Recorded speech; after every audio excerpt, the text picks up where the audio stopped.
क्या हुआ बे? ऐसा काहे रो रहे हो? हम तो तुमको पहले से बोल रहे थे कि साला वो फ्रॉड है, उसके साथ मत जाओ। तो मानोगे तब ना। बोले थे छोटी मोटी चोरी करके आपस में डील करके थोड़ा थोड़ा बांट लेंगे। नहीं भैया, तुम तो बड़े हाथ मारने चले हो। अब खा गए ना धोखा। एक काम करो, हमारे साथ दोस्ती का हाथ बढ़ा लो। छोटा मोटा चोरी करेंगे, आपस में बांटेंगे। ऐसा बड़ा हाथ मारने का कोई ज़रूरत नहीं है, समझे का?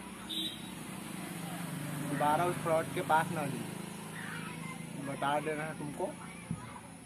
और हाँ, ये पुलिस का लफड़ा भैया बहुत ही कंजर का है। साला इतना मोटा डंडे से मारते हैं। एक बार चले गए थे जेल हम, तुमको क्या बताएं। बड़ा हाथ मारने का सोचे थे हम भी, पकड़ लिए पुलिस ने। साला मारा पिछवाड़ा लाल कर दिया, बता रहे। ऐसा बड़ा हाथ मारने का मत सोचना, क्योंकि छोटा मोटा जेब काट के हमारा पेट चलता है और उसी से हमारा घर चलता है। ठीक है।